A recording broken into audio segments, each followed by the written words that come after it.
Okay, today I'm going to paint this plate. It's a sheep cobblestone. I've also got some other designs here with the black cobblestone, and then this is just with stroke and coat over the top. Okay, so first we need to start off with our bisque and a sponge and water. We just need to clean the bisque first to make sure it doesn't have anything on the piece.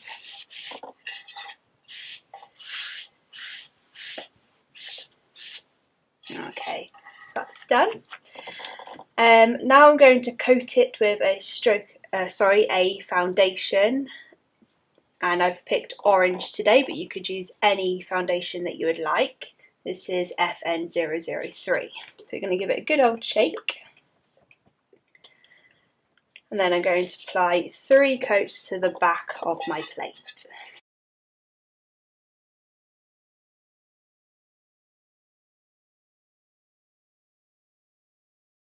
Okay, so now as you can see my 3rd coat has dried, and I'm going to turn it over. At this point my plate has a hook in it, so I need to make sure it's the right way up. So one good way of knowing that it's the right way up is just to put a T just at the top of the plate. So when you start painting, you know you have already made sure it's the right way up.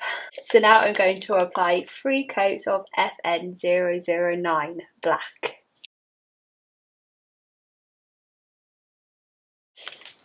And so now I've got my sheep design. I am going to trace this on, but firstly we need to make sure the hook is the right way up, just in case we've moved it again. So I'm just going to use a normal bit of paper to trace this on with, as I've only just painted this. If you have already painted it like the day before, you may need to use some carbon paper to make an imprint. I'm just going to lay it on top and use a pencil to make my markings. Try not to press too hard or you'll go through the glaze and it will show up.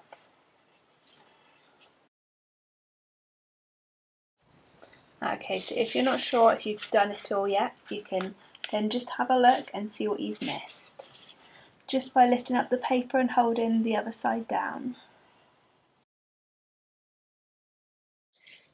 Okay. So now I can faintly see the design. I'm going to use a wax resist. So I've just put mine onto a tile. I'm going to use a liner brush, which is RB110. It's one of my favourite brushes. So I am going to use the wax resist to do my outlines.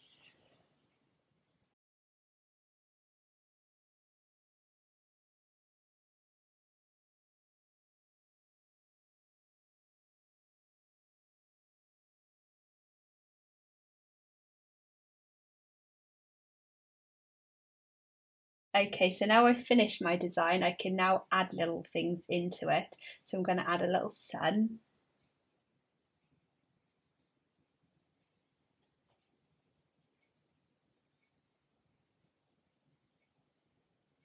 I'm going to make sure the lines aren't too thin.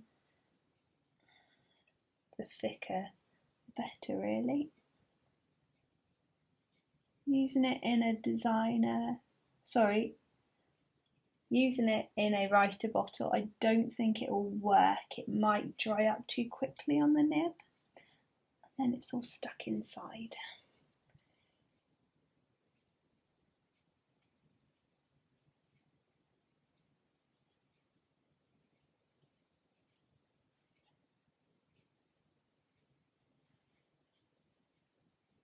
And I'm going to add a few clouds, I think, to it as well. Just a few more.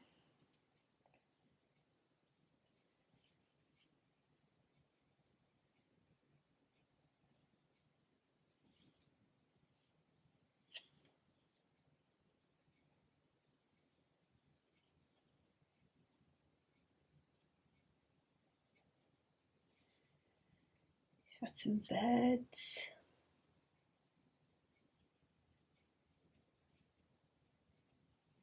anything. Okay, so now I am going to use a number 6 brush to just do the border around with the wax. Creates a nice border for the picture.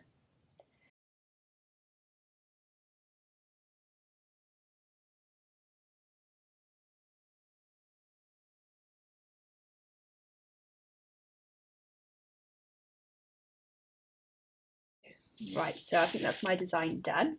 As you can see, parts of the wax resist has become cloudy, so that's showing that it's still wet. So I need to leave this to dry until I can't see any of the cloud, and you can touch it with your finger and it won't be tacky anymore. So the next step is to wash your brush really well and to wash your tile really well too, because it will get hard and stuck. Okay, so now my wax resist has dried, I'm going to start using my stroke and coats. So first I'm going to start using number 11 stroke and coat, Blue Yonder, for my sky. Okay, so we need to puddle this all in. You want to be really, really generous with the glaze. So, put my tile down and puddle it in.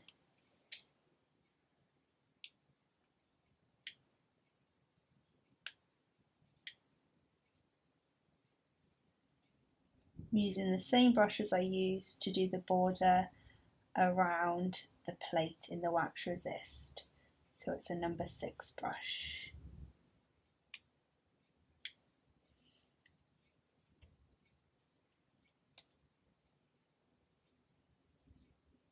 You can also use a empty writer bottle to use this. You can take the metal nib off, use it that way. Okay, and to get close to the detail, I just use my liner brush again. Just fill it up and then just drag the puddle of stroke and coat into the areas you want it to be. So you can see the wax is resisting when I put it close.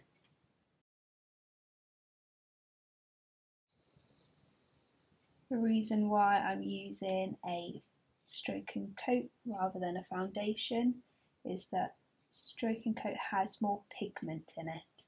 So with the dark background as well, it's perfect. You could also use a bellissimo instead of stroke and coat as well.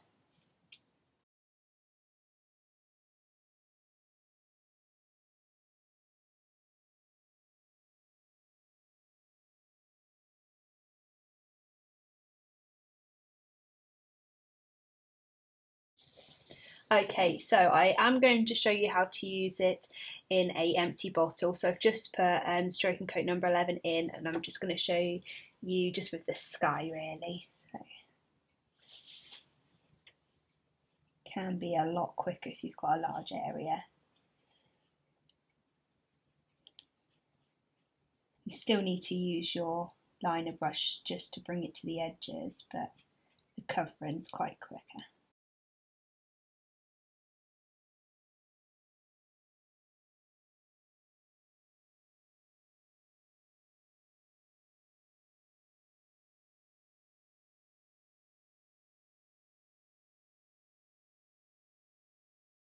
Okay, so now I've done my yellow, I'm going to move on to doing my clouds.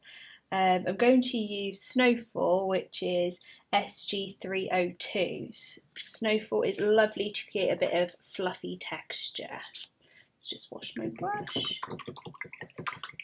I'm going to do 1 to 2 coats of Snowfall just to make sure it's extra fluffy. I'm going to use it exactly the same as what I've been doing with the stroke and coat, just puddle it all on. Okay, so now I'm going to use the cobblestone. So we're going to do the cobblestone inside the, on the sheep, the head and the little tail. Cobblestone is a lovely glaze to use.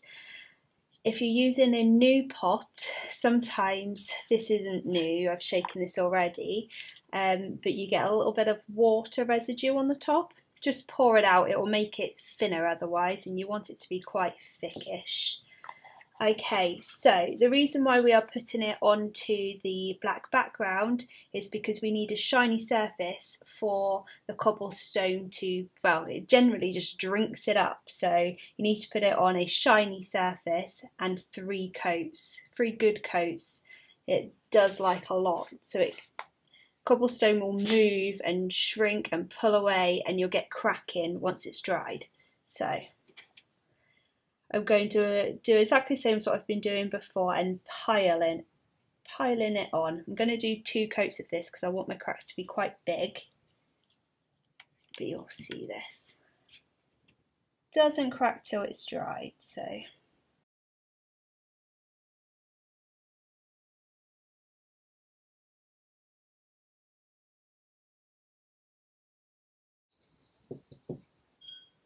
Okay, so I've done my 1 cobblestone coat at the moment, but cobblestone's really good fun to play with. If you do it thinner, the cobblestone will come out less broken up. So if you see the St David's plate with the black cobblestone, it's got less cracking. Well, it's got smaller cracks.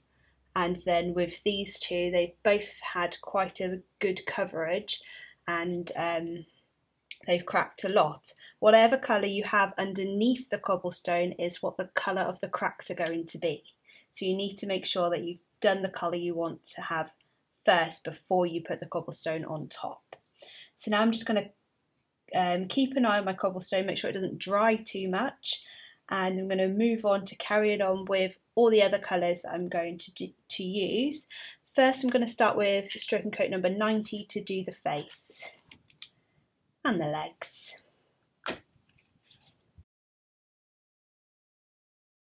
Okay, as you can see, I've gone over the ear. Not the end of the world at all. You could try and sponge it off. You could push it, or just use a wet paintbrush just to push it back to where it's meant to be.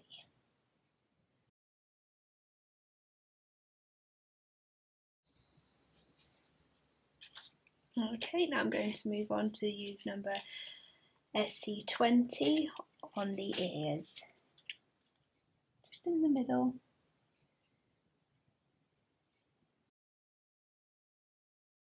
Now stroking coat number 26 just for the flower stalk.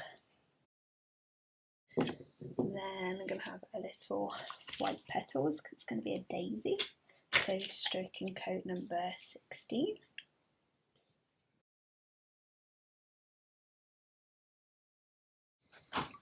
And now just for the grass, so I'm going to use number 27 for the grass.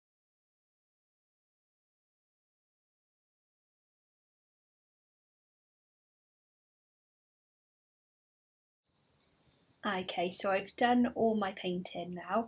I just need to wait for the cobblestone to dry and a little bit of the clouds to dry as well, and then I'll apply my second coat.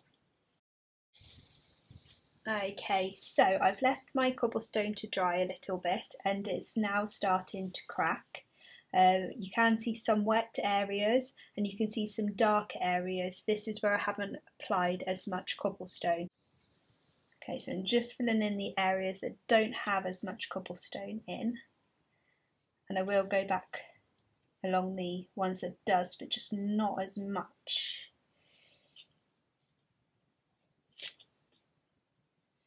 Don't think I'm going to put another coat on my tail because I think that's got enough and it's only a tiny surface.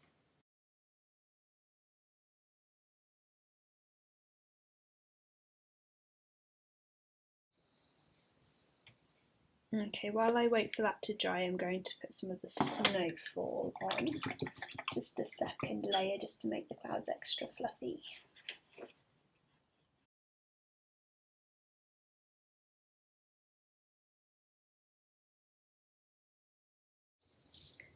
Okay, so whilst we wait for that to dry, I'm just going to talk to you a little bit about the next step. The next step is, before this cobblestone starts cracking, we are going to apply stroke and coat number 16 on top of it. You can do 1, 2 or 3 coats. I would generally do 1 to 2 we do this because otherwise the cobblestone can be quite sharp and it kind of just finishes off the piece. It rounds the edges of the cobblestone. You can see on this rainbow sheep that it has different colours stroke and coat. So this would be exactly the same as what we're doing today, but instead of putting the stroke and coat number 16 onto it, you would put the different colours that we've used.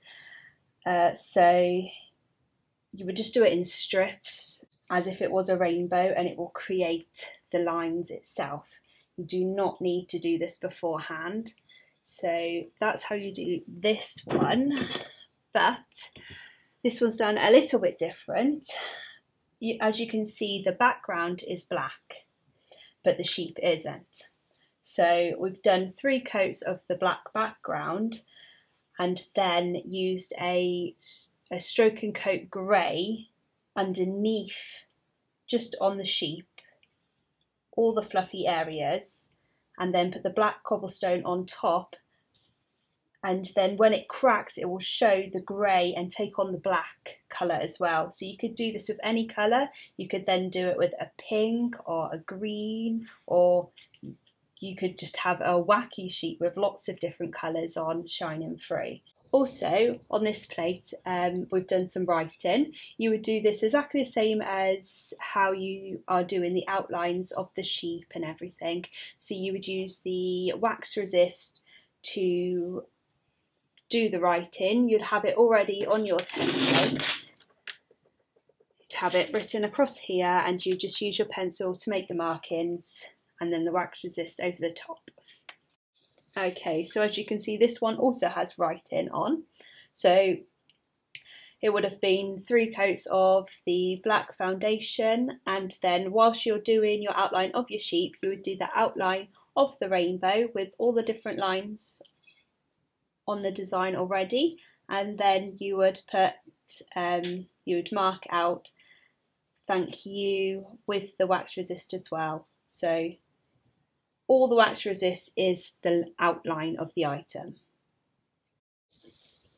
Okay, so I've allowed my cobblestone to dry quite a bit now, and as you can see, I've got little cracks appearing. So now I'm going to start applying the stroke and coat number 16 to just the cracked areas at the moment.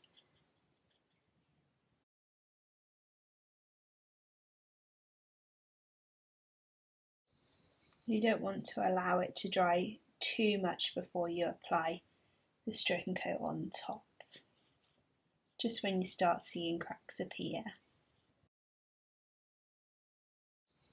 Okay, so if you're doing the rainbow sheep, this is when you would start applying the different stroking coats.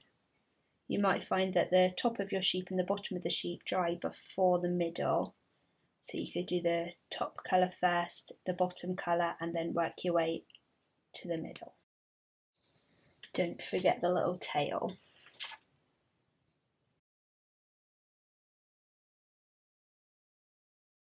Okay, I think I'm done. So that was one good coat of stroke and coat. However, with the rainbow sheep, I've done 2 coats, so 2 good coats of stroke and coat, just to get the pure colour through. But because this is white, I'm not going to worry any more about it. So once it has finished drying, your sheep will look a little bit like this. That shows that the cobblestone's worked, it's all cracked. You can see that they're quite big cracks. The magic will happen in the kiln though, and you'll see it transform. If you were doing this as a project and needed to transport it, you can put wax resist over the top of it before it starts cracking, and this will enable you to be able to move it around a little bit easier without the items coming, the cobblestone coming off. However, it does make quite a big smell in your kiln, so the less wax resist used is probably best. So now this plate is ready to go into the kiln. I'm not going to put any clear glaze over the top of it. It does not need any clear glaze. I've covered it in stroke and coat. And Stroke and Co already has clear glaze in it. I do not need to put clear glaze over the top. You wouldn't dip this anyway because the cobblestone could flake off and then it's going to be in your pot of glaze, and cobblestone doesn't like a lot of glaze over the top of it. We then fire it to cone 06 in the kiln, and you should have something that looks like this.